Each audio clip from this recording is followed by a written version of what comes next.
മലയാള cinema ഇൻഡസ്ട്രിയുടെ ചരിത്രത്തിൽ ഒരു നടൻ 500 കോടി രൂപ നേടിയ കഥയാണ് നമ്മളിവിടെ പറയാൻ പോകുന്നത്. ആ നടൻ വേറെ ആരുമല്ല, നമ്മുടെ എല്ലാം പ്രിയപ്പെട്ട ലാലേട്ടനാണ്.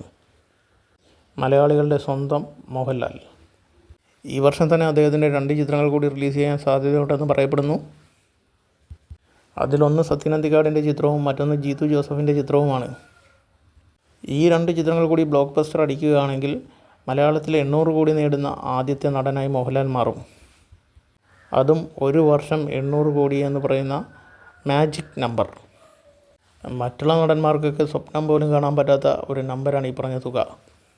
ഓൾറെഡി അദ്ദേഹം 2 റിലീസ് ചിത്രങ്ങളിലൂടെയും ഒരു റിലീസ് ചിത്രങ്ങളിലൂടെയും ഇപ്പോൾ തന്നെ 500 കോടിക്ക് മുകളിൽ കളക്ട് ചെയ്ത് കഴിഞ്ഞു.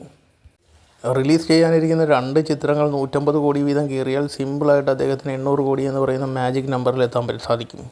നിലവിൽ മോഹൻലാൽ ഏതൊക്കെ ചിത്രങ്ങളിലൂടെയാണ് 500 കോടി രൂപ നേടിയതെന്ന് നമുക്ക് നോക്കാം. ലാലേട്ടൻ്റെ എമ്പുരാൻ എന്ന് പറയുന്ന സിനിമ വേൾഡ് വൈഡായിട്ട് 275 കോടി രൂപയ്ക്ക് മുകളിൽ കളക്ട് ചെയ്തിട്ടുണ്ട്.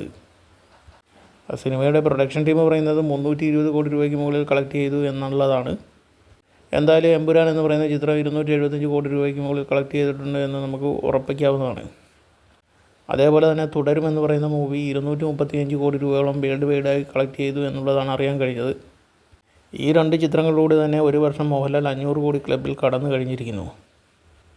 മുൻ വർഷങ്ങളിലേക്ക് കളക്ഷൻ എടുക്കുകയാണെങ്കിൽ മലയാള സിനിമയുടെ മൊത്തം ഒരു വർഷത്തെ ബോക്സ് ഓഫീസ് കളക്ഷനൊക്കെ ആയിരിക്കും 500 കോടി എന്ന് പറയുന്നത്. ഇതിപ്പം മോഹൻലാൽ എന്ന് പറയുന്ന ഒരു നടൻ മാത്രമായിട്ട് അച്ചീവ് ചെയ്ത കളക്ഷനാണ് ഈ പറഞ്ഞത്. അതേസമയം തന്നെ റിലീസ് ചെയ്ത മോഹൻലാലിൻ്റെ ഛോട്ടാ മുംബൈ എന്ന് പറയുന്ന ചിത്രം ഈ 2 കോടിക്ക് മുകളിൽ കളക്ട് ചെയ്തു എന്നാണ് അറിയാൻ കഴിഞ്ഞത്. അങ്ങനെ നോക്കുകയാണെങ്കിൽ നമ്മുടെ ലാലേട്ടൻ മലയാള സിനിമയിൽ ഇതുവരെ കണ്ടിട്ടില്ലാത്ത രീതിയിൽ ബോക്സ് ഓഫീസിൽ തരംഗം തന്നെ സൃഷ്ടിച്ചിരിക്കുകയാണെന്ന് പറയാം. ഇനി വരാനുള്ള മോഹൻലാലിൻ്റെ 2 ചിത്രങ്ങൾ വളരെ സുപ്രധാനമായ ചിത്രമാണ്. ഒന്ന് സത്യൻ അന്തിക്കാടിൻ്റെ ചിത്രമാണ്. ഒരു മോഹൻലാൽ സത്യൻ അന്തിക്കാട് ചിത്രത്തിന് പോസിറ്റീവ് വന്നു കഴിഞ്ഞാൽ മലയാള സിനിമയുടെ ബോക്സ് ഓഫീസിനെ സംഭവിക്കുന്നത് എന്താണെന്ന് നമുക്ക് ഊഹിക്കാമല്ലോ. ഒരുപക്ഷെ ആബാലവൃദ്ധം ജനങ്ങളും ആ സിനിമ കാണാൻ തിയേറ്ററിലേക്ക് ഒഴുകിയെത്തും എന്നുള്ള കാര്യം ഉറപ്പാണ്. ഈ പറഞ്ഞ മോഹൻലാൽ സത്യൻ അന്തിക്കാട് ചിത്രത്തിന് പോസിറ്റീവ് റിവ്യൂസ് എങ്ങാനും വന്നു കഴിഞ്ഞാൽ പിന്നെ ആ ചിത്രം ഒരു 150 കോടിയിൽ കുറയാത്ത കളക്ഷൻ നേടുമെന്ന് ഉറപ്പാണ്. പിന്നെ പ്രതീക്ഷിക്കുന്ന ജീത്തു ജോസഫ് ചിത്രമാണ്.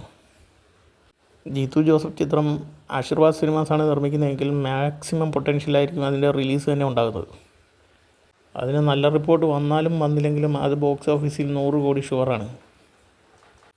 എങ്ങനെ കാൽക്കുലേറ്റ് ചെയ്ത് നോക്കിയാലും നമ്മുടെ ലാലേട്ടൻ ബോക്സ് ഓഫീസിൽ നിന്നും 800 കോടി നേടുന്ന നടനായിട്ട് മാറും എന്നുള്ള കാര്യം ഷുവറാണ്. കാരണം അതിനുള്ള എല്ലാ സാധ്യതകളും ഉള്ള ഒരു അവസ്ഥയാണ് ലാലേട്ടൻ ഇപ്പോൾ ഉള്ളത്. ഈ ഒരു വർഷം അതിന് സാധിച്ചില്ലെങ്കിൽ പിന്നീട് അത് സംഭവിക്കുമെന്നുള്ള കാര്യം സംശയമാണ്.